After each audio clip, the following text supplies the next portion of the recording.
ஒரு வடநாட்டு பெரியவர் என்னிடத்தில் மிகுந்த என்னை பாராட்டிவிட்டு சொன்னார்.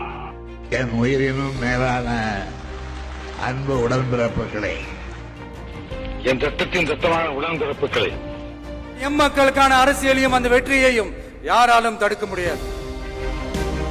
தொடர்ந்து வெற்றி பெற்றவர்களின் அதிகார பலத்தை உடைத்து 1967, 1977 தேர்தல்களில் புதியவர்கள் ஆட்சிக்கு வந்தார்கள்.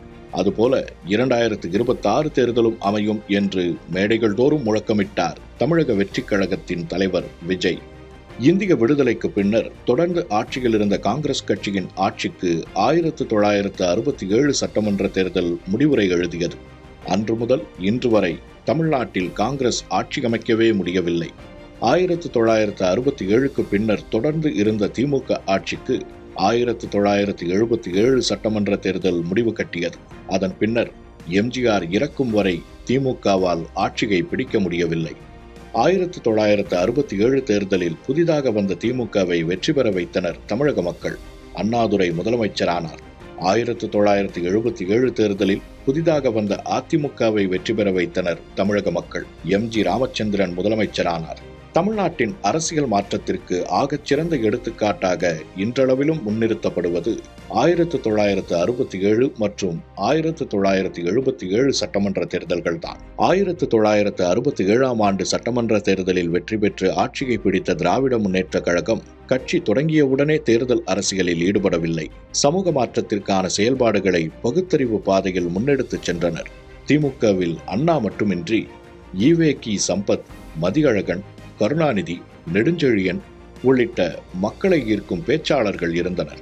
அண்ணாவிற்கு துணையாக திரைக்கலைஞர்களான எம்.ஜி. ராமச்சந்திரன், எஸ்.எஸ். ராஜேந்திரன் உள்ளிட்டோர் மக்களை சந்தித்தார்கள். திமுக வடக்கு வாழ்கிறது, தெற்கு தேய்கிறது என்று கொள்கை போராட்டங்களை முன்னெடுத்தது. மாநில சுயாட்சி, மொழி உரிமைக்கான களப்போராட்டங்களை மாணவர்கள் மத்தியில் எடுத்துச் சென்றனர்.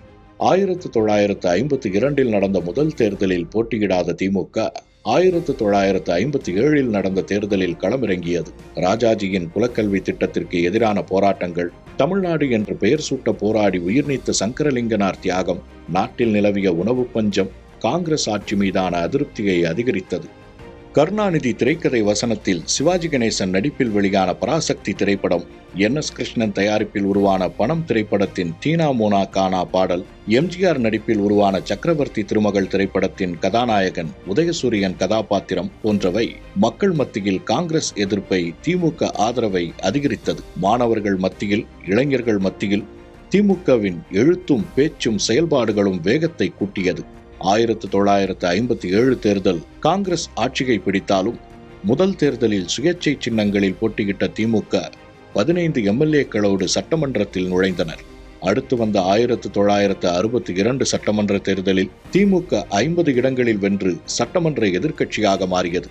திருச்செங்கோடு மக்களவை தொகுதி இடைத்தேர்தல், திருவண்ணாமலை சட்டமன்ற தொகுதி இடைத்தேர்தல் என்று அடுத்தடுத்து இடைத்தேர்தல்களில் ஆளுங்கட்சியை தோற்கடித்து மக்களின் நம்பிக்கையை பெற்றது திமுக. 1967 சட்டமன்ற தேர்தல் மாற்றத்திற்கான தேர்தலாக அமைந்தது. முதலமைச்சராக இருந்த பக்தவச்சலமே தோற்கடிக்கப்பட்டார். விருதுநகரில் காமராஜர் தோற்றுப்போனார். அண்ணா தலைமையில் திமுக ஆட்சி அமைத்தது. அண்ணா மறைவுக்கு பிறகு 1971 தேர்தலில் திமுக மீண்டும் வென்று கருணாநிதி முதலமைச்சரானார். ஆனால் திமுகவில் ஏற்பட்ட உட்கட்சி குழப்பத்தால் எம்ஜிஆர் திமுகவிலிருந்து வெளியேற்றப்பட்டார். வெளியேறிய எம்ஜிஆர் 1972 அண்ணா திராவிட முன்னேற்ற கழகத்தை தொடங்கினார். திமுகவின் மூத்த தலைவர்கள், மாவட்ட செயலாளர்கள், சட்டமன்ற நாடாளுமன்ற உறுப்பினர்கள் பலரும் எம்ஜிஆர் பின்னால் அணிவகுத்தனர்.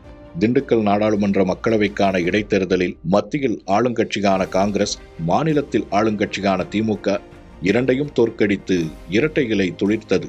கோயம்புத்தூர் மேற்கு சட்டமன்ற தொகுதிக்கான இடைத்தேர்தலிலும் ஆளுங்கட்சியான திமுகவை வீழ்த்தி அதிமுக வென்றது. நெருக்கடி நிலைக்கு பின்னர் 1977ஆம் ஆண்டு நடைபெற்ற சட்டமன்ற பொதுத் தேர்தலில் திமுக, அதிமுக, காங்கிரஸ், ஜனதா என்று 4 முனை போட்டி இருந்தாலும் எம்ஜிஆர் தலைமையிலான அதிமுக எளிதாக வென்றது. மாற்றம் கொண்டு வந்த தேர்தலாக அது அமைந்தது. ஆகையினால் 1967, 1977 போன்று புதியவர்களுக்கு வாய்ப்பு தரும் தேர்தலாக 2026 அமையுமா என்பதற்கு மக்களின் தீர்ப்புகளை விடை சொல்ல காத்திருக்கிறது.